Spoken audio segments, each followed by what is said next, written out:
Zombies, huh? Had a feeling you'd show up. Zombies? My God. Zombies? My God. Anyone? Go to hell.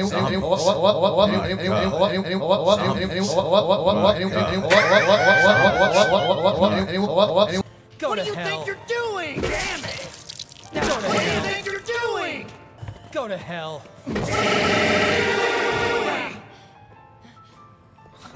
Go to hell. Come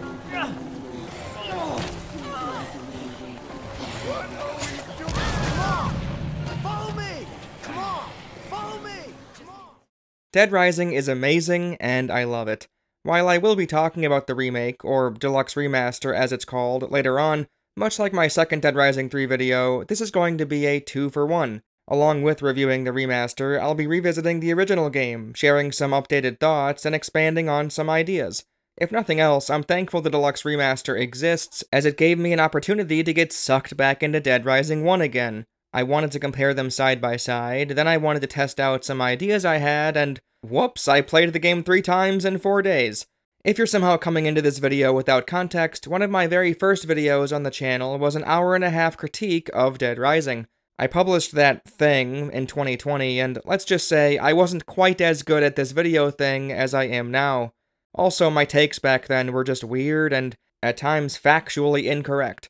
Even more than that, though, while I did manage to point out some of the positives, such as the atmosphere and exploration being fantastic, I didn't understand the game enough to provide the adequate amount of praise Dead Rising really deserved. That's what I'll be starting off with, so if you can bear more original Dead Rising talk, great, join me in this magical revisit of a classic game. First of all, while I did reference the books and the juices about how they aid the feeling of discovery, I didn't put 2 and 2 together when it came to the movement speed options. I tried to rectify missing out on this by bringing it up in my Chop Till You Drop review, but it's still a shame I didn't discuss it in the first video. The speed at which Frank starts isn't strictly to give the illusion that you're improving your character by the end. It isn't shutting you out of doing every scoop on a low-level playthrough. No, it's subtly trying to encourage you to engage with the inventory system. Every fresh run of Dead Rising for me now starts with the acquisition of a skateboard. You don't have a ton of inventory at this point, 4 slots, maybe 5 if you got a good RNG dice roll with the first level up, but if you want to set yourself up for success in this race, this time limit extravaganza, the increased movement speed while skateboarding is incredibly helpful. You're choosing to sacrifice inventory space for more speed. This is just like the book system, trading 1 slot for a buff of some kind. Sure, healing items and a katana could make you feel safer, but if you want to get ahead of this time crunch that is the Dead Rising time limit, getting to your destination quicker is paramount. Mixing drinks can also fill this gap, and it's worth noting that the very first location you're told to enter, the food court, contains 2 of the 5 blenders in the game, along with plenty of ingredients to test out, and since milk is right there, you'll almost undoubtedly make a quick step. Quickstep is arguably better than the skateboard, so figuring out this trick early could shave off minutes, which could in turn rescue a potentially failed run. Once you know what ingredients are required for Quickstep, you may realize that, hang on a second, the safe room starts with coffee creamers in it on the first day, so take both of those to Colombian Roastmasters, mix each one with an orange juice, boom, you have 2 Quicksteps ready for use immediately. Learning the tricks of them all, coming to grips with the systems at play so you can take advantage of them, is just as vital as learning the layout of the mall itself. Discovery is at the core of what Dead Rising is, and it's found in nearly every facet of the game.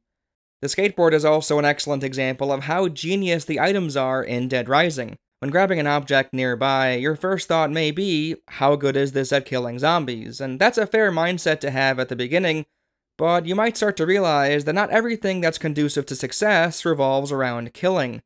Parasols are an easy go-to. It doesn't matter if the zombies die, it matters that you're clearing a path, knocking anyone down in your way. The shopping carts are one of my favorite items in the game, and it's all due to a, at a glance, kind of odd-looking decision made by Capcom. They chose to boost Frank's speed while pushing a cart. His limping stumble of a jog turns into an all-out run. When playing this as a teenager, or even for the 2020 video, I simply viewed it in the same way as any other wacky thing. Oh, it's immersive that you can actually push the cart, and kind of funny that Frank runs, sure.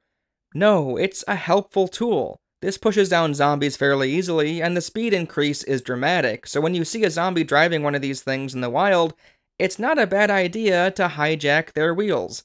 Throwing dishes can knock down special forces with ease. The sledgehammer can effortlessly murder survivors that you don't want around anymore. I don't even want to be around anymore. What?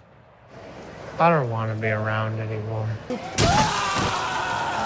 And the bench can block gunshots, such as in the boss fight with Kent. Not every item is meant to be used to mindlessly murder the undead. Some have practical uses outside of increasing your zombie kill count, and that's frankly really clever. Speaking of being clever, the psychopath bosses were a lot more thought out than I originally gave the game credit. I referenced during a few of the fights what I found useful at the time, but I didn't see the overarching pattern of well-considered boss arenas and item placements, some being clear counters to said psychopath, and others just being extraordinarily useful, hinting that their placement was either a happy accident or a deliberate decision. First up, Carlito. The game gives you a handgun for free, and plants you alongside a counter full of wine bottles, a great healing item. The prisoners are a bit of a stretch, but there are 2 bats found outside clumped together, so you can hope for some lucky swings, or use a shotgun if you already fought Cletus, taking the gunner out, then use the heavy machine gun to clean up the mess. The fact that these guys come back every night and are an all-around awful encounter makes me kind of overlook them anyway, but even still, there's some consideration here, I think. Adam the Clown is a noteworthy fight, as he's the first real psychopath, and the only one where you're guaranteed not to have the mini chainsaws to help you, since he's the one holding them. I pointed this out in my 2020 video, and mentioned that throwing cash registers won me the day, but didn't connect the dots. Right next to Adam's fight are a load of cash registers, a clump totaling more than I can remember seeing anywhere else in the entire mall, besides maybe the grocery store, which deal a tremendous amount of damage to him when thrown. Not only that, off to the side of the upper walkway, there's a horde of zombie policemen. Having handguns be readily accessible is helpful for Adam's balloon attack, since you can fire and pop it while he's blowing it up, inflicting damage and stunning him. Lastly, down in the play area are gumball machines, and below the staircase are mannequins. The mannequin leg specifically carried me through the fight on my 3rd playthrough for this video, when I was only level 5. A thrust attack that knocks him down, absolutely excellent. Cletus is one that I basically called out specifically in the 2020 video. Hopping over the counter and grabbing a gun to have a little shootout makes this fight a lot more interesting than spamming the mini chainsaws.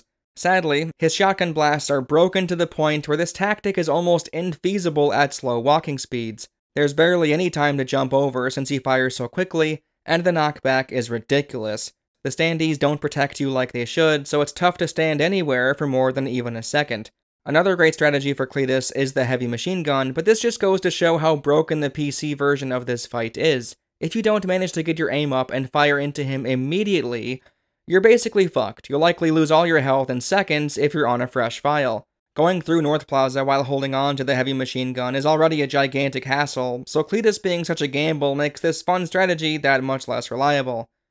The Steven encounter should be obvious. His fight still isn't all that great since he can wheel into you and make you twirl through the air, but you have infinite healing all around you. Keeping the grocery store items the same mid-fight is the consideration. The nearby frozen fish being a genuinely decent weapon doesn't hurt either, and the same goes for the cash registers nearby once again. However, it's a much finickier strategy for Steven, since he can destroy the cash registers very easily, and getting a good throwing angle with your slow speed and his manic behavior is tough. Since he has a shotgun, you might also think about getting one yourself, which is very effective. The second Carlito fight is one of my favorites, and is one of the best arguments for this being intentional and not simply a happy accident. They placed Carlito, and the Hall family for that matter, right next to one of the only places a hockey stick is located. This, unironically, is perfect for taking down Carlito. I did it both in the original and in the remake. It's tailor-made for this fight. Firing off hockey pucks at a faraway sniper and winning the battle is the epitome of what makes Dead Rising so special. I'll admit, it's a bit harder with 3 Hall of Famers shooting at you at once, and in fact, they even went downstairs on my 3rd playthrough for some reason. What on earth? Cliff's Arena has a couple things going for it.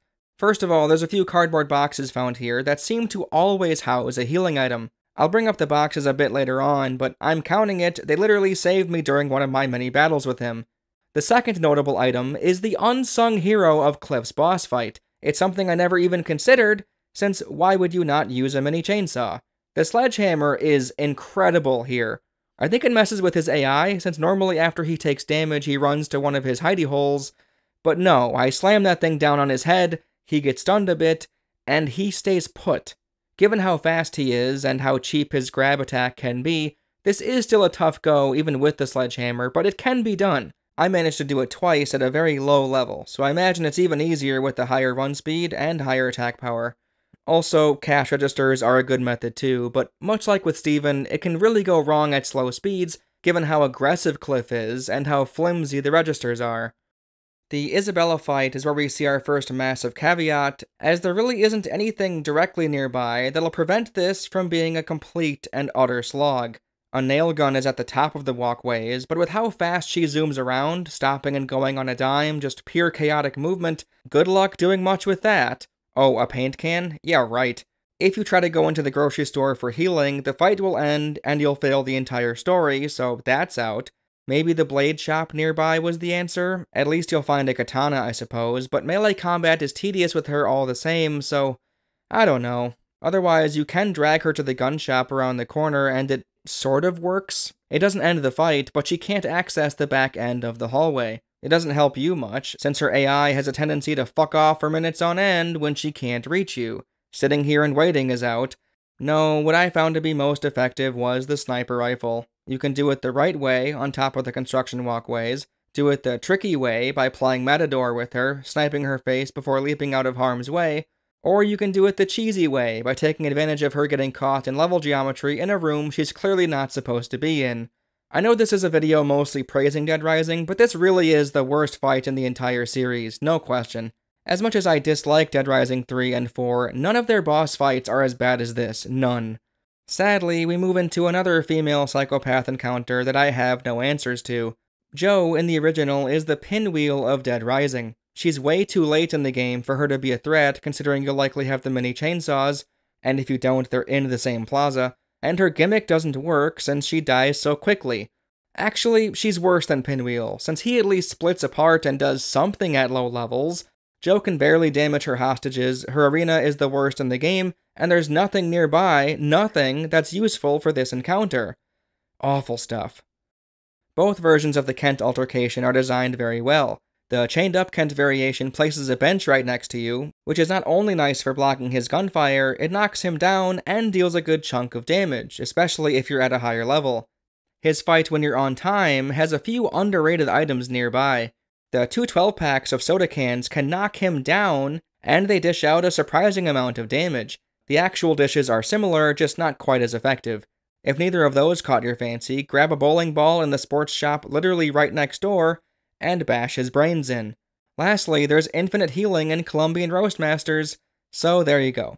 Sean is a bit odd. I figured there would be ample item selections in the nearby theaters, but they're filled with cultists, so coming in here will only deplete whichever weapon you currently have. Nothing in any of them caught my eye, the only thing of note being healing items, which did come in handy during the fight since he let me run all the way over to grab it. Not the best, but it's not on the level of Jo by any means. Paul Carson feels a bit similar, nothing stood out to me as especially helpful for this fight. The policeman will drop guns, and shooting him did have its advantages, but even still, might as well gun him down with the heavy machine gun, he's not great. Finally, we end with another winner. Larry's entire boss arena is filled with helpful items. Cleavers are a genuinely underrated weapon in Dead Rising, their attack animation is similar to the mini chainsaws, and you can swing even quicker with them.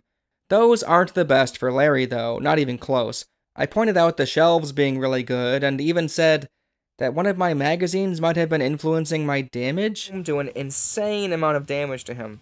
It's almost not fair. I wonder if one of my magazines at the time was influencing it, as it was just ludicrous. Obviously, that's not how the books work in this game, so I think it's another instance of 2020 Dork being dumb. But not only are the shelves great, the sausage racks are incredible! This is all you need, sausage racks, and he's done for.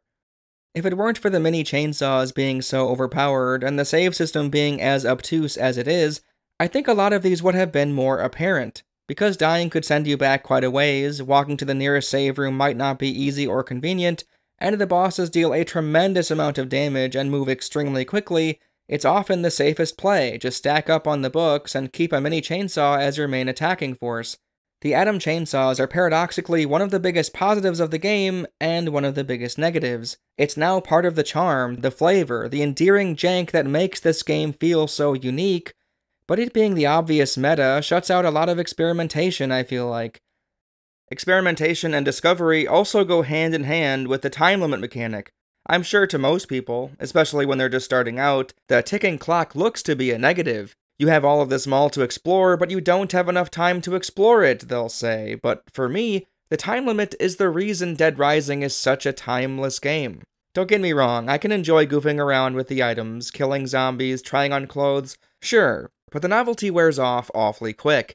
I'm not a fan of sandbox-style games in the first place, so this is no surprise, but it goes further than that. The game as it exists now, with the tight windows and overall timer on each and every event in the mall, enhances the experience tenfold. If that were absent, and you could do side quests and main missions leisurely, taking as long as you'd like, the game would still be worth a playthrough at least, yes, but the pace at which you'll need to keep to see everything in one go is what pulls me back to the game over and over again. I used to brainstorm on how to most efficiently do everything, what to do first, which survivors to rescue together, when to fight certain bosses, since the idea of starting from level 1 and doing everything in one go, all survivors, all bosses, all main story missions, is enticing as all hell. At this point, that's not quite as daunting of a task, but for someone first starting out, it may as well be impossible. It's only because I spent so much time with the game that I even have a chance. I refined my knowledge of the mall with each playthrough, my knowledge of the survivor placements, the missions, the boss fights. It being so hard and strict is why it's so enjoyable in the first place, at least when it comes to how I approach the game. It sort of scratches an itch Resident Evil 1 did when I went back for a third and fourth playthrough, trying to optimize my inventory and be as efficient as possible. I generally don't view Dead Rising as a survival horror game, but I have to admit, when I'm desperately trying to jam everything in, fighting against the clock, the roller coaster of stress and release hits in a very similar way. I've become more and more cautious as the years go by when it comes to speaking negatively about games that I simply don't click with. I don't want to come across like my preferences should be what's prioritized, since I guarantee you there are hundreds of people, if not thousands, who would have gladly told Capcom to their face to ditch the time limit. I'm sorry to be so blunt, but those people should go play something else. I don't like turn-based RPGs, but I'm also aware enough to understand that those developers shouldn't be catering to me. If I vibe with one, great, but if not, perhaps the reasons I dislike it are why someone out there adores it. Dead Rising, on the other hand, even if it has some pretty obvious flaws, feels like a game made for me. It's no wonder Dead Rising 3 annoyed me so much, since that feels like a game made for everyone. Catering to a wider audience means more people will like it, but it also might mean fewer people will love it. I would love Dead Rising less if the time limit was absent. I wouldn't feel the urge to try again, seeing if I can finally get the perfect run. I might play it once every 5 to 10 years and think it's a good game, but nothing amazing. No, Dead Rising is amazing. Racing against the clock is one of the most satisfying feelings when you finally nailed it, and the way Capcom scheduled events to happen adds to this beautifully. When playing it a few more times again, and chatting with some people as I was streaming the remaster, something became clear. The stress and relief cycles were intentional, more so than I even imagined. First of all, many survivors and bosses are placed in nearby areas. When you go to fight Joe, there's 2 dingleberries hanging over a group of zombies. When you help out Leroy in the Wonderland store, Susan the Legend is on top of the soccer ball across from him.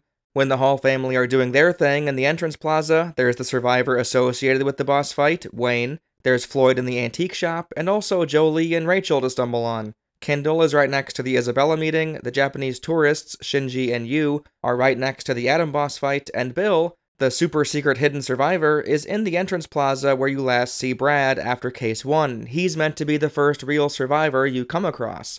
Sorry, Jeff and Natalie, you two don't even count. The game groups up so many survivors and objectives together, and at a glance, it might look like it's helpful in a way. Thanks, Capcom, for not making me run to opposite ends of the mall. Except, because of a certain idiosyncrasy with the game, these clumps actually become a burden. In a good way. The moment you engage with the survivors in question, even so much as having their health bar on screen, their life is now in your hands. You can't simply come back for them later when you have less going on. No, if you leave the area, their health starts to dive bomb. The game doesn't care what you currently have on your plate, it adds and adds to it, until either something breaks, or you succeed. Or if you hit your 8 survivor limit. Speaking of that, I pointed out the 8-person limit as a negative in the original video, but now I sort of see it as a positive. Sure, it would be pretty funny to see 10 or 12 bumbling dummies bouncing into each other, but now a non-optimal run might obscure something for next time. Dead Rising is all about replayability, so the discovery of a new scoop showing up, or seeing a survivor in a location where there wasn't one before, is a very fun idea. I can see how not even getting a chance to see a boss fight, like Sean, could be disappointing, but it's not like you need to rescue everyone. As long as you try, survivors dying frees up room the same way saving them does. Anyway, what I was getting at with the Dead Rising adds more and more onto your plate point was that, while the survivors are a collectible of sorts, they aren't sprinkled around like Korok seeds and Breath of the Wild or anything, they aren't spaced out to allow breathing room between each one. No, Dead Rising assaults you with events left and right. On a first playthrough it might feel overwhelming, and on a second and third even, but planning for it all is a rush like no other. Day 2 specifically is absolutely jam-packed, to the point where I get stressed out just thinking about it. Not only does Day 2 have the most survivors to escort back, it also has the most bosses, 6 of the 14 in the game. Carlito number 2, Steven, Cliff, Isabella, Joe, Hall family, and if you want to count it, Sean. In a way, this onslaught of action goes some way in lessening the impact of certain strategies and weapons being overpowered. In Elden Ring, for example, the boss encounters are supposed to be the reward, the main course. Here, though, everything mixes together, and the time trial itself is the main course. The zombies being extremely aggressive, health not always being accessible, managing your speed, having a decent inventory, and so on, it all has a point. The point is to overcome the obstacle that is Dead Rising. It's funny, since we all know Dead Rising didn't have that much time and thought put into it. This was meant to be Shadow of Rome 2, and they ditched that idea when the first game didn't sell well. Dead Rising is a serendipitous creation, since the mechanics, systems, and premise itself somehow culminate into a great game, a great time, but in 3 completely different ways. There's the sandbox go have fun element, there's the extremely strict time trial element, but there's also another, chaos.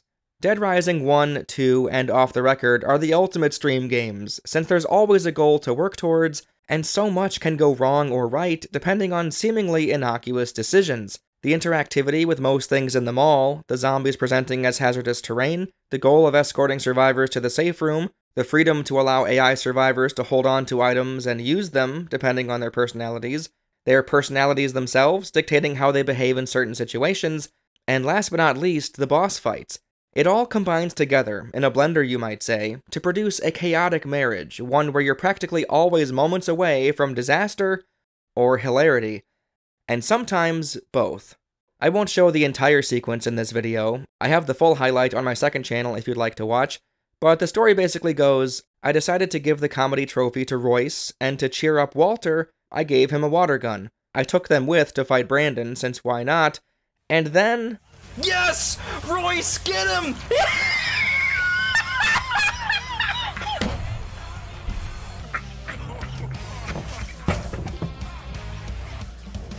The sight of seeing this man get into a shooting stance, to fire a water gun at the boss, all the while fighting back tears, sent me into a hysterical fit of laughter.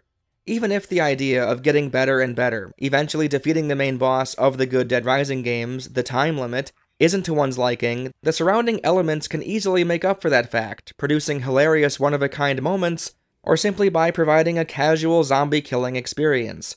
There's something for the whole family to enjoy. Except maybe the Hall family. There's 2 more things I want to talk about before the remaster, the first being the cardboard boxes. I decided to engage with them a lot more in these 3 playthroughs, and it was a genuinely fun time figuring out which ones contained what items. The goodies inside aren't completely random, the boxes I repeatedly broke open and kept coming back to contained one of a few possibilities. The ones found in the Cliff boss room mostly dropped healing items, which kept me going during my later fights with him. The one on the second floor of the warehouse usually always contained a frozen vegetable, a nice 1 or 2 blocks of health that's quick to grab. The boxes on the ground floor would sometimes drop golden shower heads, and it's one of the only places you can find them in the game. The box next to the sedan in the maintenance tunnel seems to always be raw meat, which is a decent health pickup, and the one found within the fountain of North Plaza was more often than not a wine bottle or a coffee creamer. Given that there's always a coffee creamer on the top of the walkways when you enter, this is a great little hub of healing supplies to keep in your back pocket, especially helpful in the late game. The cardboard boxes certainly aren't a selling point for Dead Rising, but they're amusing for what they are, and act as yet another thing to experiment with and learn, which can lead to beneficial results. Before moving on to the remaster, it's finally time to correct a handful of mistakes and bad takes from that 2020 video. Okay, here we go. Ross obviously hurt more than his shoulder. He says his lower body is numb. This is clearly a debilitating injury, potentially fatal if left untreated. 2020 Dork didn't read the text, I guess, or see that the wound is near his waist. These are zombies strung up, not other humans, and certainly not skinned humans, good lord. I guess I assumed because Cliff instantly attacks Frank, he's been hostile to everyone and has been murdering others. Perhaps, but he also held 3 survivors in a locked room, and there's no signs in there that he's been pulling from that room to string up anybody. In the remake, the corpses are much more clearly zombies, but still, 2020 Dork, come on now, stop hating on Cliff, my guy. Sean's death is perfectly fine, it's not a random thing at all, he visibly bumps into the table, which is what caused the mannequin to tip into his face. The semantics of whether that little bit of jostling we see is enough to make it fall is another story, but seriously, who cares, this works as is. As far as my reaction to Adam's death cutscene, if the idea is that we defeated him and he collapsed into his chainsaws since he's wounded and exhausted, fair enough. I think it should have been animated a bit better to see Adam struggle, falling over and landing in his own weapon by accident, but still, sure. I make the claim, with both of these death animations, that the game is intentionally edgy and pointlessly gory. I don't know, man, I just don't know about that. Seems pretty okay to me. I don't know about you, but I think it's fine. I claim that you can't bring the ouchie sharp cart outside of the grocery store and, you can. Just pick it up. At one point in the story section, I say zombies can't use air ducts, then use that as a reason why zombies shouldn't be on the helipad. Well, the door isn't welded shut anymore. The special forces, unwelded it, I guess? It's still silly that Isabella comes to save the day when she previously didn't want to come with, and that zombies made it up there so fast, but the point is, the air ducts don't factor into this at all. At one point I say they blocked off the maintenance tunnels for the Carlito bomb mission, meaning you couldn't take the car down there. But there's clearly a gap there for the motorcycle. It's what I use every time I play at this point. Motorcycle, then stick to the left, ignoring Carlito entirely, until you get to a bomb or a new vehicle. Motorcycle, truck, then sedan. Easy peasy. As far as having a different opinion on some things, I think most of that discussion makes more sense when it comes up in the Remaster Deluxe section, so I'll hold off. Hello and welcome to the Deluxe Remaster portion of the video! Woohoo! Yay! First of all, even though it's really silly, I respect Capcom for labeling this version something different. One of my big petty criticisms of the Resident Evil remakes is that, when looking up the games, the remake is what you'll find now, since they share the same name. I can also kind of understand why this isn't being looked at as a full-scale remake. Resident Evil 4 is the most recent Capcom remake, and given how much it was tweaked and added to, it makes some sense to avoid that comparison. This isn't the off-the-record to the original's Dead Rising 2, but it seems pretty clear that Capcom tried to keep the original Dead Rising magic intact. But did they nail it? Kind of. There are a handful of major positives that make this version of the game an easy sell to newcomers. If you're someone who's always wanted to play the first game but never could get past a certain point, or didn't vibe with its difficulty and level of jank, this is for you. However, there's also a handful of negatives that soured me on this remaster quite a bit, especially as I kept putting more time into it. If you're someone who adores the original and doesn't have much issue with going back to it, this is fine, but I'm hesitant to say that it's worth the price of admission. First of all, it should be stated upfront and clear. They fixed the Survivor AI. Everyone, they fixed the Survivor AI! Well, kinda. Mostly. Sure, this photography store in North Plaza is the devil incarnate once again, trapping David in a state of perpetual dissension. But hey, I got the Saint achievement without him, so it's not that big a deal, right? Yeah, you're right. It's a bit silly that doors can still trip up survivors if not opened a certain way, and they can be blocked by the dead body of a Hall family member. Bud, you coming? Wait, let me walk over here. Okay, nice. Good job. But, for the most part, and I do mean it, even though I was very snarky just now, the pathfinding and overall competence of the survivors is significantly improved. The personalities are still there, so sometimes you might need to call on one to make them wake up from a standstill, and if they're a coward, they still won't help others or attack zombies unless they have their favorite weapon in hand, but that's more of a feature of the game than it is a problem. Besides the survivors being more manageable, Otis calls aren't a nightmare anymore. Huzzah! Not only are they voice acted, so you aren't reading the text box when surrounded by dangerous enemies, and not only can you skip it to not be forced to wait around for it to go away, you can swing your weapon while it's going. You can play the game as he talks. How novel, right? Frankly, one of my biggest annoyances with the original game are the text boxes. It's not even that it feels incongruent with the rest of the voice-acted bits, it's that it takes so fucking long to sit through. The Japanese tourists, dear God, there goes 2 minutes of my life. Not anymore. Skip, skip, skip, skip, skip. It does raise the question of why we're still forced to press a button now and then to re-engage in conversation, since we're obviously already talking to them. I found this tedious in the original, and it's still here. Skip with the right bumper until it's done, then press Y, and repeat 5 times. Floyd, fuck's sake, my guy, I don't give a fuck about your shitty antique store art. Just let me carry you to the safe room, goddammit. Truly, Otis calls were one of the major flaws of the original game in my eyes, so this being fixed is relieving as all hell. Everyone's thoughts on Frank's new voice aside, the back and forth between Frank and the soon-to-be-rescued survivors were all very well done. I especially like how the Japanese tourists were handled. Hearing Frank try to speak Japanese is great, as is the tourists' actual Japanese conversations. Shin toro shigoto. Watashi anata iku. Onsen na basho isho ni. 一緒に来いって言ってるみたいだぜ。どうする？どうするって、ここは信じてついていくしか。I liked Ross's voice actor quite a lot, but I'll admit it clashed really hard when he supposedly said something on the way to the safe room, and it was a completely different voice actor. I want her to get out of this alive. I understand, but what'll you do? Let me borrow a gun.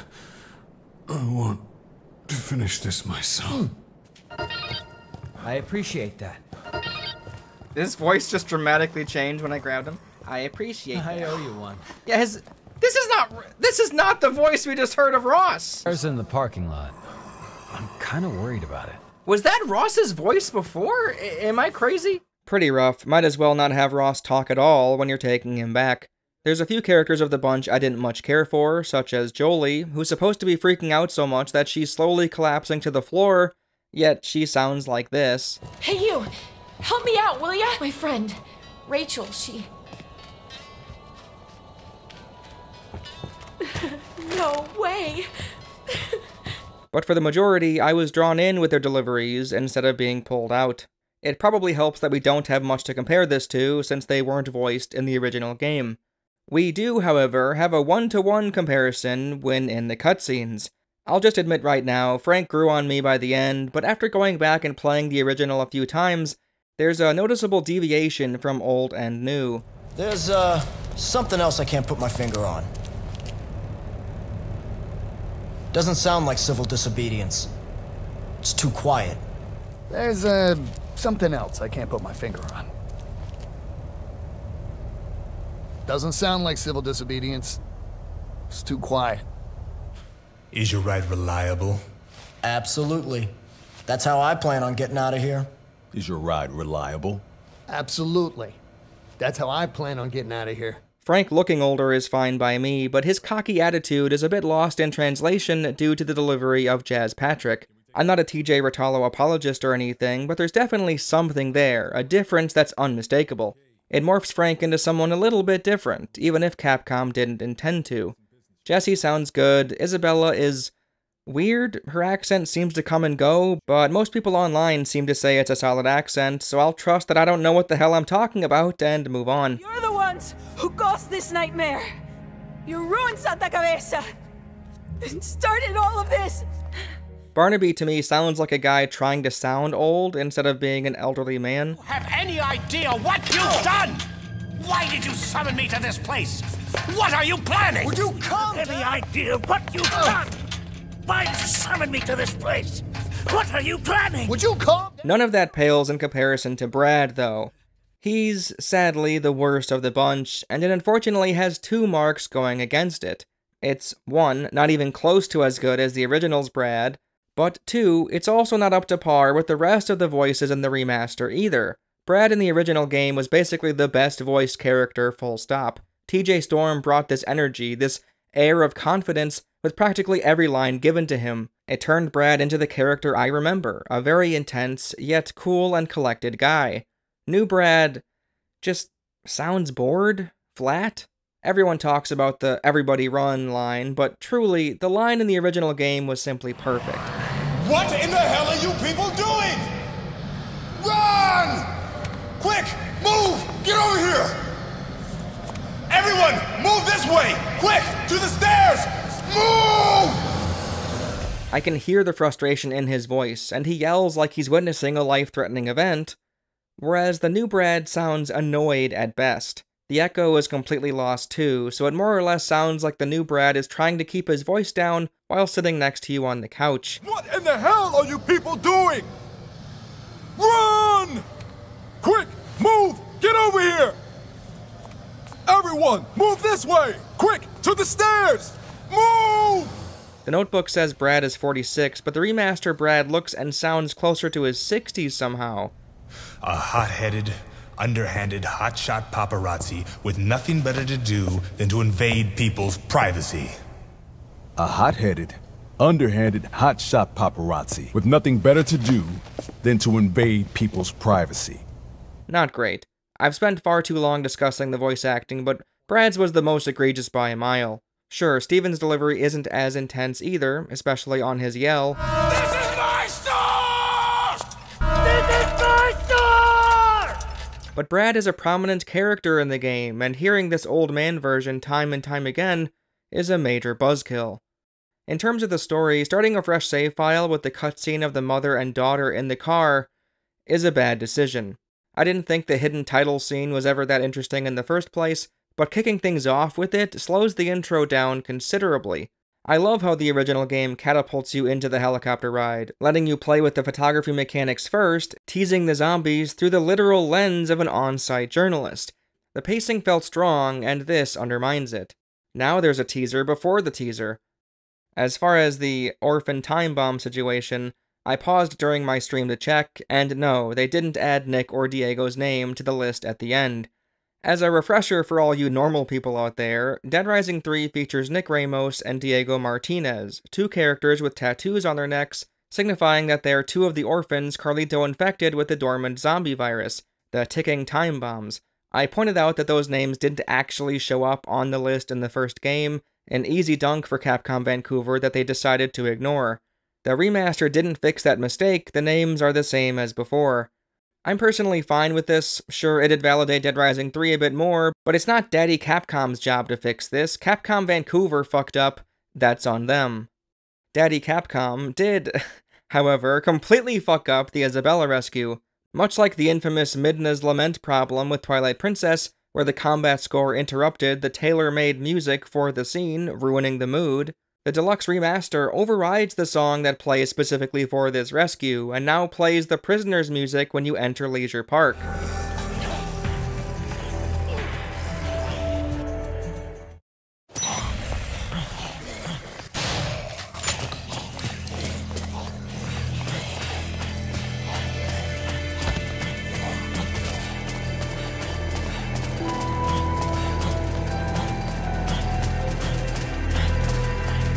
Forgive me. Please come back to me.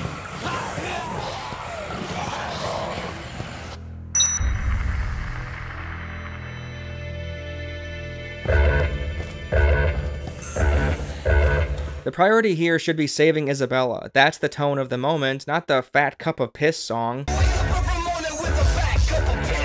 The visuals are hit and miss, the zombies look great. In fact, the glowing red eyes at night are especially mesmerizing. It's a mixture of haunting yet gorgeous, a strange combination, but a winning one. The lighting makes some areas a lot prettier, and given some of the new additions to the environments, yeah, I absolutely dig how the mall looks. However, there's a cost to the added debris and clutter all over.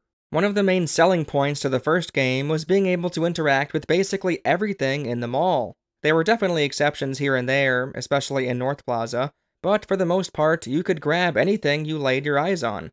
This helps lessen the divide between you and Frank. Everything he sees, you can use. Now there's so much that's purely for decoration, which might make the game look more interesting at a glance to some people, but for me, I'll take a more barren hallway over non-interactable assets plopped all around without question. Don't extrapolate that sentence to mean that's how I feel about every game ever, by the way.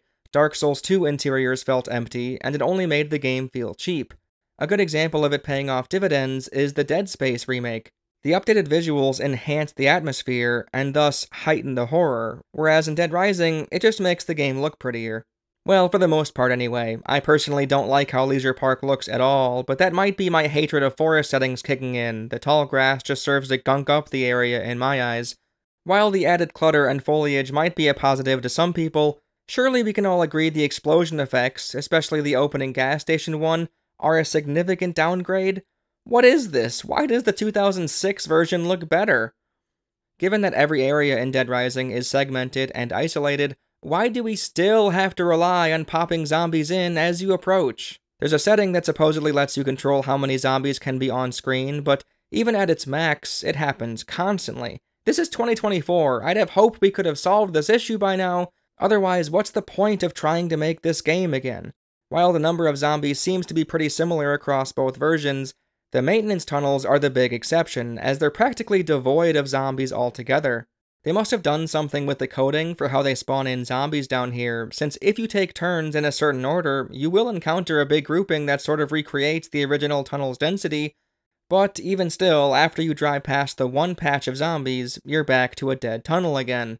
It's almost insulting how they load these guys in, since they obviously have separate priorities for the shopping cart and gas canister guys, since those are generally always present regardless if it's empty or not.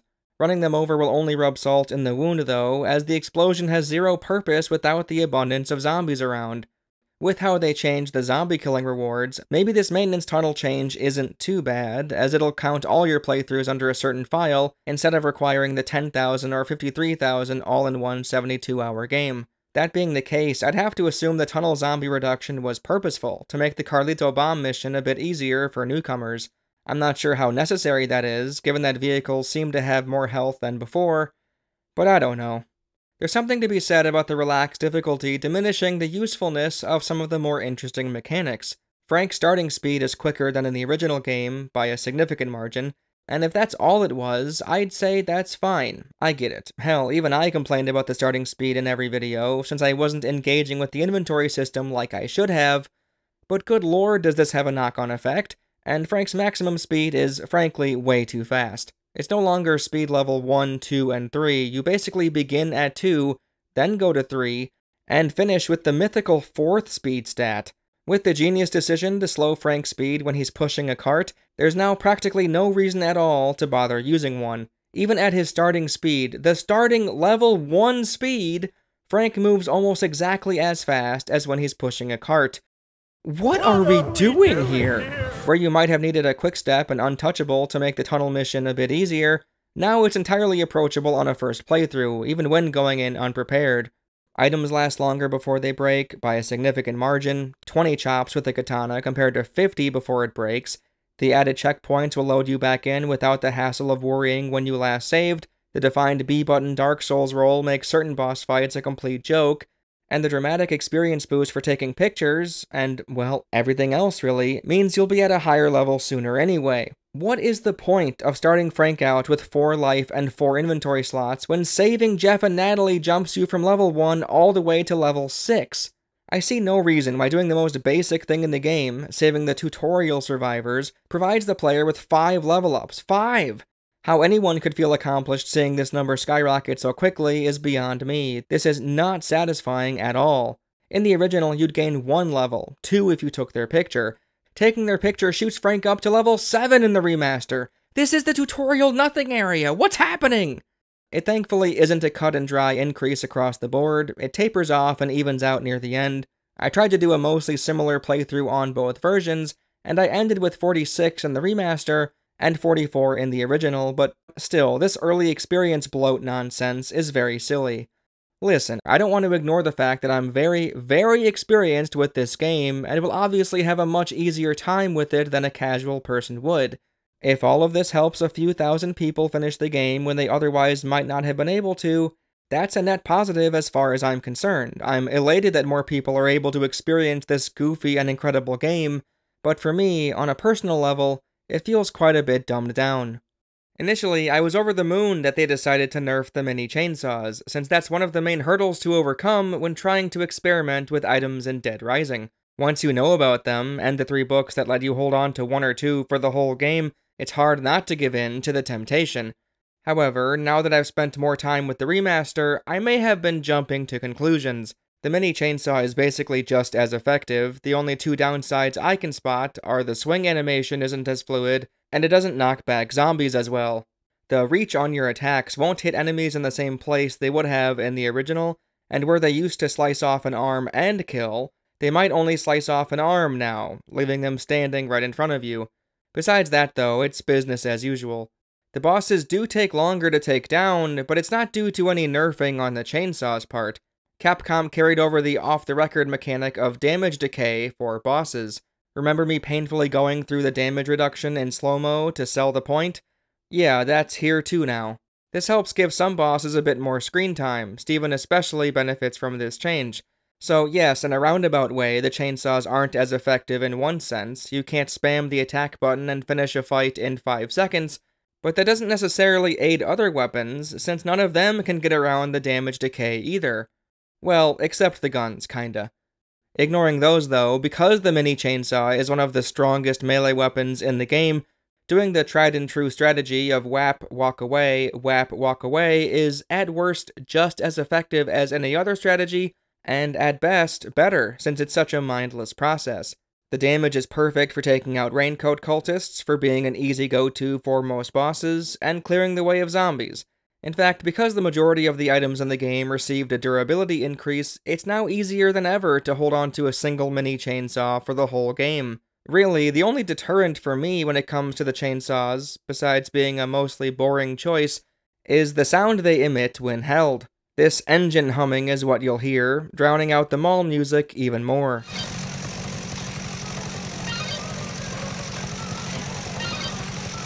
At the very least, it does feel like Capcom tried to buff other playstyles. Well, it feels like they tried to buff one in particular, at least. Guns. I was hesitant about the new control scheme allowing for movement as you aimed a firearm, but it doesn't turn this into Dead Rising 3 by any means. You aren't about to load up on machine guns and rocket launchers to carry you through boss fights. There is a new rocket launcher weapon that the Special Forces guys use on Frank, but that's more of a spiffy addition to spice up the late game. The sniper rifle's new scoped zoom-in feels nice, but besides that, most guns feel the same, and if anything, they fire a bit slower, like the Uzi. While the damage decay seems to get ignored, or at the very least reduced heavily, when firing at bosses with guns, since they're so rare, the only firearms being readily accessible being handguns and Uzis, which both shoot pretty slowly, I don't think it drastically undermines any other playstyle or anything. Capcom did, however, add a hard-to-miss new book, which buffs firearm damage, placed in Carlito's boss room at the start of the game. This book is only barely noticeable with boss fights though, and when testing it out on zombies, I couldn't see a difference at all. If we can agree that this is a real buff for the guns and not some placebo effect, I'm fine with this addition, since it goes hand in hand with the idea I talked about earlier, that many psychopath encounters have items nearby that are specifically helpful to counter the current threat. You'll have a handgun here, so this smoothens this fight out for newcomers especially. That's no excuse for the fucking yellow paint plastered on the walls and crates in this area, though. Dear God, what are we doing here? At least remove it when the boss fight is over. How is this any better than a non-diegetic prompt for the player's eyes only? Putting the tips into the world is so immersion-breaking. Hey! I found something that's sure to go viral on social media! There's something here. Maybe you should take a picture of it. Guys, what the fuck? What the fuck are we doing here? What the fuck are we doing here, guys? What are we doing here? Yes, the survivors pointing out PP stickers, hidden Uzis, and providing hints is so ludicrous, it's embarrassing at times. If you had the maintenance tunnel key, you could use the basement to get around. Tired of running? Why not just ride around on a skateboard? Shut the fuck. What the fuck? Alright, what the fuck is that shit? Is there an option to turn that off? But at least you can turn those off. Well, you can't actually stop them from giving you hints, just the text box and giant circle around items and stickers won't show up. To be fair, Dead Rising is a very unique game, so some of these tips might be really useful for getting new players to test some fun things out. It'd be nice to be able to turn this off completely though. It feels very Nintendo-like, making your in-game characters practically talk to the player directly. Plus, I'm sorry, the woman who just saw her baby die now wants Frank to get a good photo of some fucking sign? Frank, look at that. Looks like a cool photo op, no? Oh, Leah, you're right. What a cool photo op that is. No. Look at this cool photo op of this nothing. Oh, did you get the scoop? Yeah, you did. Look at that toy house right there. You really got the scoop. Yeah, Leah, your baby was just... Yeah, that's a good point. You just saw your baby get eaten by zombies, and you're like, hey, Frank, it's a pretty good photo op, isn't it? Look at right there, see it? Anyway, back to what I was saying. The increased firepower book is nice for the Carlito fight, and for the Adam encounter, they placed a new book that increases the damage of thrown objects right next door. This means they had to have known the cash register strategy and leaned into it. That's awesome. Except, it only affects thrown melee weapons and doesn't do anything for cash registers. Oh. Well, that's stupid. In all honesty, the cash registers are now solidly overpowered. The damage was always decent, but now they're even stronger. Frank is quicker earlier in the game, the controls make it simpler to readily launch it when you see an opening, and they're a lot sturdier overall. Jesus Christ, man, it's so easy now. Steven and Cliff go down in a heartbeat. Is this the new meta? Are people aware of how easy this strategy is? Ignoring that, there is a book that gives actual throwing items like soda cans, dishes, and jewelry an epic explosion effect. Except, it's not a real explosion, since it can't even blow up the gas canisters up. Hey, either way, it buffs throwing items, and that's kinda neat. Look at me using plates to damage Cletus, eh? In Adam's Arena, there is a book to increase damage toy items can dish out, and that's a decent placement if nothing else, right? I don't know anymore. Some of the other new books include giving Frank all of the bare-handed fighting skills when held, slowing down time as you take pictures, being able to mix any two objects in a blender, and strangest of all, a timed endurance buff to Frank after he tries on new clothes. None of these interest me much, but other people might have gotten some enjoyment out of them, so why not? The only one that caught my eye is the Recycle book. It changes the drops from cardboard boxes and garbage cans to high-value items like shotguns, sniper rifles, Uzis, katanas, raw meat, and more. This is really neat, and since it's placed in the Isabella arena, maybe it was meant for you to find a box and get a rifle that way? I doubt it, since there's none nearby that I'm aware of, but I don't know. Finally, if you get the Saint achievement, there's a cheat book of sorts, infinite ammo and durability on everything. If you already earned the Saint achievement, you're probably already nearing the end of your time with the game anyway, so I don't mind this at all. For me, it's far more fun to start from level 1 and try for a perfect playthrough, so this doesn't affect my enjoyment of the game in any way. This remaster part of the video is a bit all over the place, but it's hard to firmly make sections since everything blends together in one way or another. Since I'm already on the psychopath train, sort of, I might as well continue. The prisoners in the park still respawn at midnight, and are still pretty annoying. Their AI is, better, I guess. They seem to know where you are and will drive over more consistently. Since you can see their health bars now, a change I very much appreciate, they're easier to locate at a glance. You don't seem to be able to grab the mounted gun as easily without leaping on the vehicle itself. You can do it, but you have to get right up next to it, which is a hassle when the driver wants nothing more than to rear-end your rear end with his, rear end. Funny enough, they did go some way in making this a better, well-considered encounter. Grab one of the fish in the pond and, dear God, it removes half their health bar! When I tested this strategy in the original, it never seemed to work out. Without seeing their HP, it's hard to know if it's viable at all, but for my money, the remaster turned this item into a useful tool for the fight. Cletus is fixed, you can jump over and grab healing items along with guns to fight back at him no problem. He tends to crawl on the ground more often than before, it rarely ever happened in the original, and now he drops down constantly. Steven can now count his inventory if he can't find you, which I'm fairly sure is a new quirk of his. Isabella isn't as awful as she was before, but she's still terrible. The Hall family encounter is greatly improved over the original, and all for a single reason. Did someone at Capcom watch my video? I commented on how odd it was that Thomas kept fighting if you saved him for last, since he clearly didn't want to shoot Frank in the cutscene. What's even worse is that one of the sons clearly doesn't want to shoot you, but if you leave him alive, he still tries to kill you. I feel like it would have made sense for you to be able to save him, especially for how the Paul Carson boss fight works later on. And holy shit, not only does he seem to avoid attacking Frank during the fight, if you kill his brother and dad, he gives up and you don't have to murder him. What? But when all this happened, they became so excited. They said they'd been waiting for a day like this. I would have liked him to become a real rescuable survivor, but hey, this is better than nothing. He says he doesn't want to leave his family behind, so he's staying there. Fair enough. As cool as that is, this boss fight isn't as good as it could have been due to the lack of music. Chop Till You Drop added back in the theme this altercation was supposed to have from the beginning, so that not being included in the remaster is disappointing.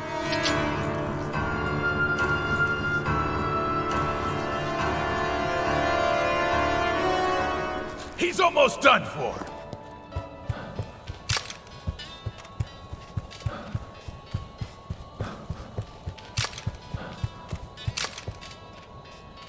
Both the Hall family and Carlito No. 2 have lasers to indicate when they're aiming at you. Very easy to dodge when you time out your rolls, but either way, it looks neat and gives a visual cue for when they're aiming at you from far away. Jo is no longer Pinwheel, she puts up a decent enough fight and can actually damage the survivors she's held captive. So that's great, I guess. She still sucks and I hate her, but go off, Queen. Sean feels very similar. I didn't spot anything with him in particular that felt weird or different. He's a mostly boring boss overall, though, in my opinion, so maybe that's why I didn't notice anything. Heavy. What the fuck? Paul Carson's fight feels the same, but his cutscene looks a bit nicer with the lighting changes. Brock in overtime mode now has his Chop Till You Drop grapple prompts, which help to shave off huge chunks of his health bar. I'm okay with this change. I don't like Brock as a boss fight anyway, and this helps things feel a bit more dynamic. The tank section, though, before this is, in my humble opinion, far too easy now, especially due to the fact that the checkpoints are improved. Yes, in the original, losing to Brock and having to go through this absolute waste of time is annoying, but now you'll load back in on top of the tank. I think they overcorrected with how much health the tank has. Yes, it isn't as monotonous this time, but you won't even see all the attacks most likely, and because you don't have to retry it ever again, it'll only be on screen for 2 minutes at most. Cliff. Cliff's opening cutscene has been updated. This is one of the things people point to as to why the remaster is bad, and it's a bit disappointing, both the change and the reaction to it. In the original, he called you Viet Cong and a communist, and this time he calls you a mole and an animal. The change is unnecessary as far as I'm concerned, but I don't think it's the worst in the game by any means.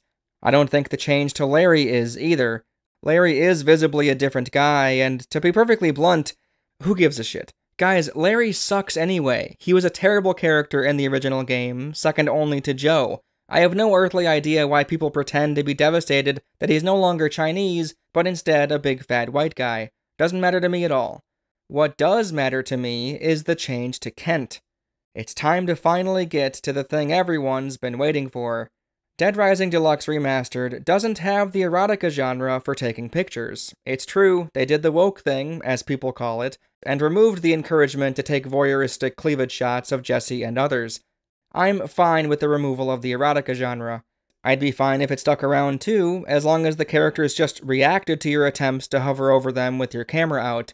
It is kinda strange that they kept the Cheryl side mission though, where you take her pictures as she does seductive poses, with everyone in the room watching, but whatever. None of that is a big deal, but the removal of erotica seems to have had a knock-on effect I didn't expect. Kent, when he's showing off his pictures, used to say this, "Now this is my sexiest shot." and now says this. Now this is my funniest shot. Capcom, we aren't supposed to like Kent. Him showing off his sexiest shot signaled to me and most everyone else that he's a sleazeball, and that's totally fine. With the funniest shot replacement, it waters down who Kent is as a person. It doesn't fit his character at all, especially given what the picture is. Imagining Kent placing Servbot masks onto zombies for a photo, no way, that does not feel right to me. While the voice line change is bad, the updated photo objective is great. Before, you had to snap a good erotica picture, and now you instead need one for the outtake genre. This is far better, since it forces players to actually engage with the part of the game they may have been neglecting. With the original Kent objective, there's very little you can do to find an erotica shot. The best possible scenario is beating the game while saving Cheryl so you can get the consensual sexy pictures, then carry them over into the next playthrough, and there you go. You easily outclass Kent's sea-level stalker shot. However, that's a bit of a ridiculous sequence of events to see Kent's questline through, and that'll never be the solution for a fresh playthrough. With that no longer being a possibility, your only options are to get lucky saving Pamela and Heather, or do the thing everyone else probably does and get the Jesse shot.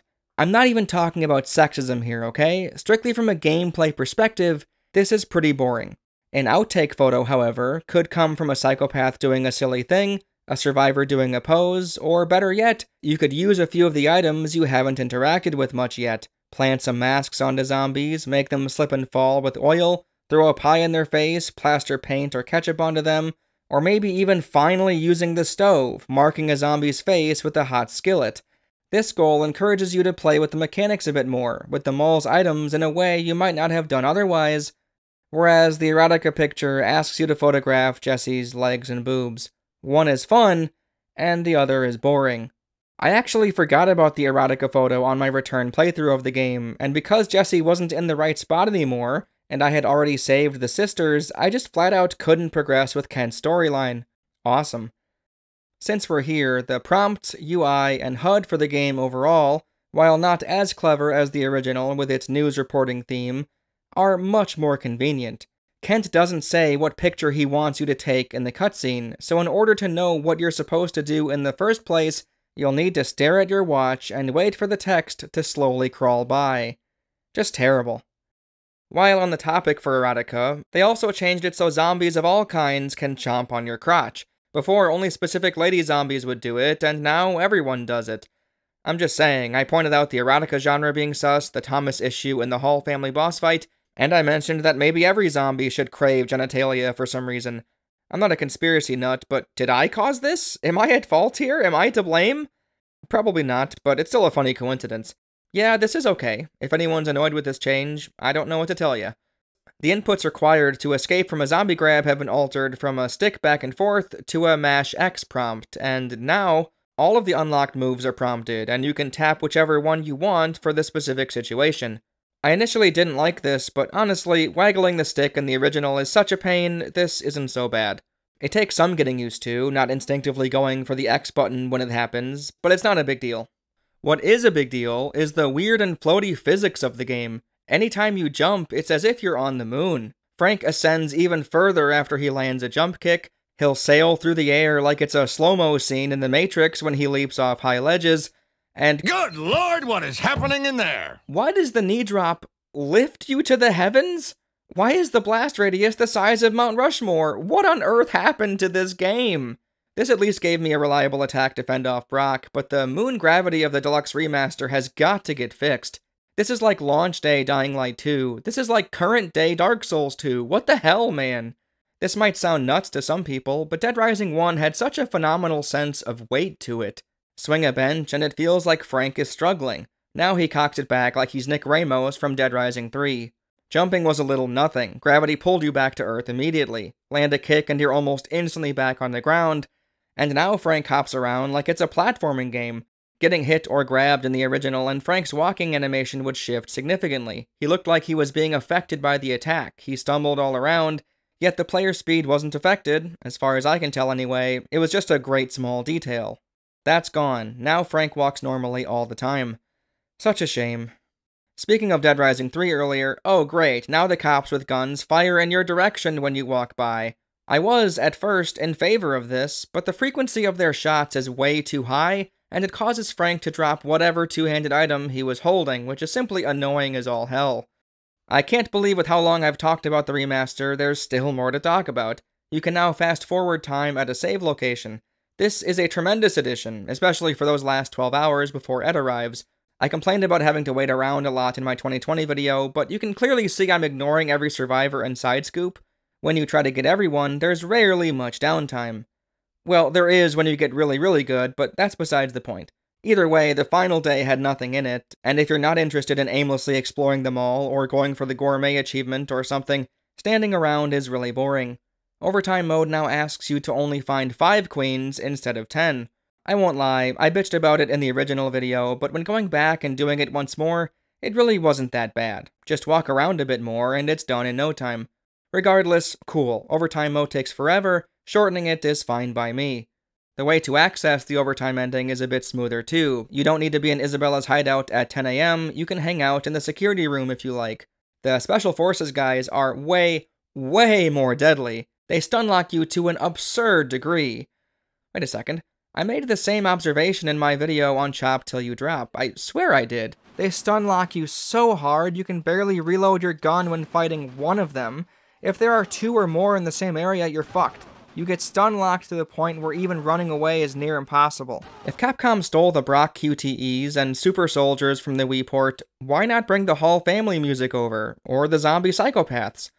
Whatever. I will say though, the Special Forces being so difficult made for a genuinely great time. I nabbed one of their guns, went for the improved firearm book in the food court, and took efforts to watch my surroundings and ambush them when I could. Knowing my death could be mere moments away, and every input and decision was crucial to my success, was exhilarating. I barely talked when I was streaming this part, I was completely in the zone. Rocket launcher is fun, and using it to take out the helicopter felt very natural. I mentioned broadly that the survivors have been fixed, but there's more to them than I touched on earlier. You can now see what their favorite items are. They start off with 1 visible slot, give them whatever that is, and their affinity towards you will increase, and you'll see the next thing. Eventually, you'll see all 3, and if they're given their favorite item, they're a lot more confident when fighting zombies, and more effective overall. Just look at my man Aaron. He was my most hated survivor of all, but give the guy a can of blue paint and he sounds off. No, literally, the voices are bugged or something. He echoes like crazy. It's kind of amazing, actually. What are you doing?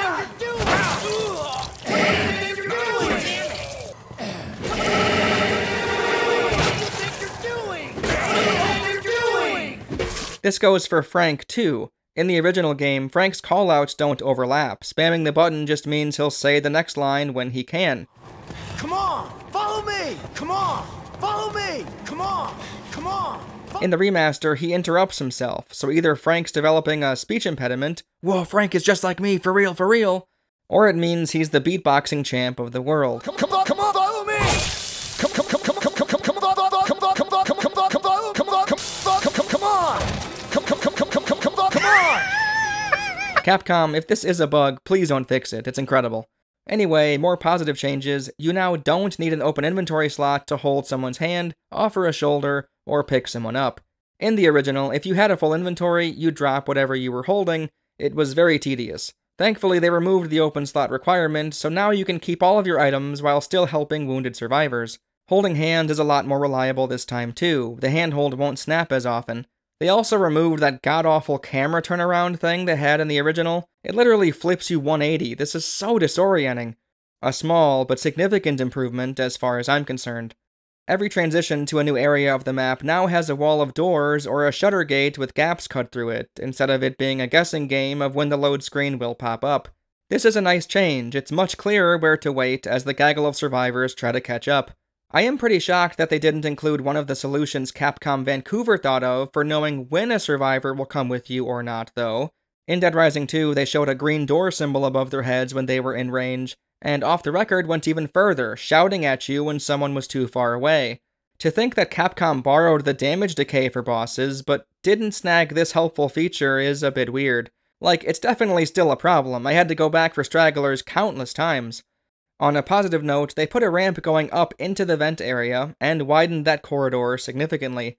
I think this was a tad overkill, since the main reason it was such a hassle was due to the terrible AI in the original game, but it's nothing to get mad at. Good work, Capcom, this is a much smoother experience. That said, load screens and cutscenes still resetting your waypoints for survivors is dumb. I've already mentioned that photography gives you more experience, but there's been a few other ways they tried to flesh out the camera. There are now 3 attachments to find, one in each photography shop in the mall. My favorite by far is the flash. Blinding someone, or completely ruining the picture with a wash of white light is hysterical. The camera can now take 100 pictures before needing a new battery instead of 30, and along with the PP stickers giving a lot more experience, they're a lot more noticeable too. Before, it was a ridiculously obscure secret collectible that you'd never be able to do organically without a guide, and now they're much larger and bright yellow. I'm a fan of this change, but maybe don't give out as much experience for them.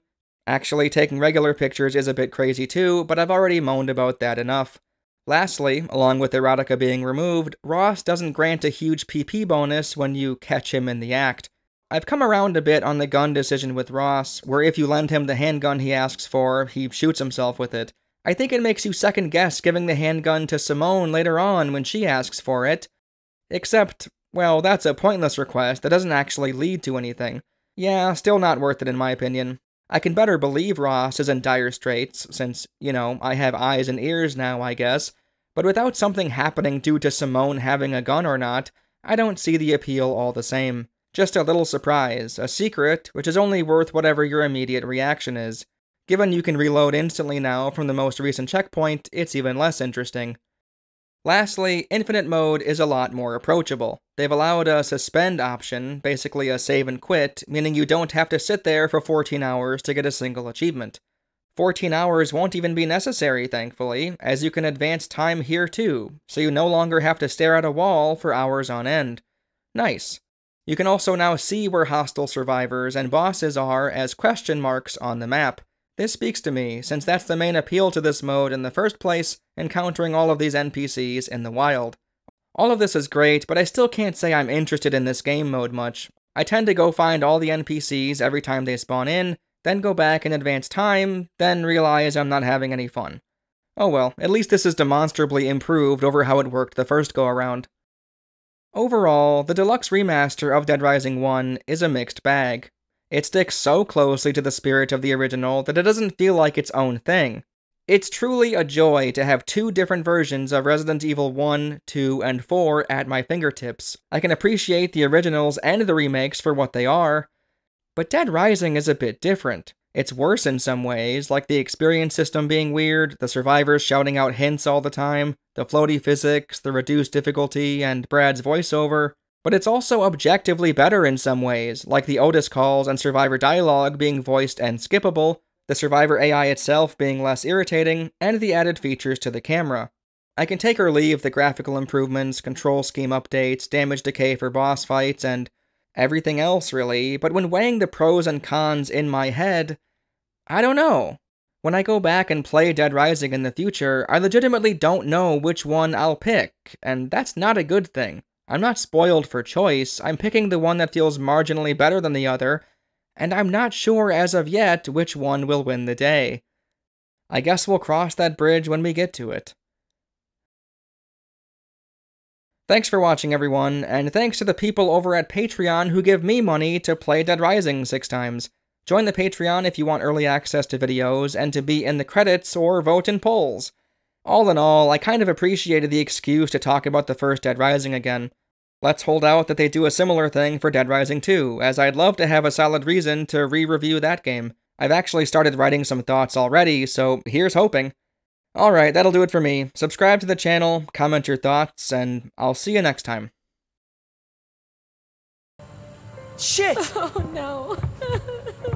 Go to hell. Nah. Go to hell. Nah. Shit! Go to hell. Shit! Go to hell.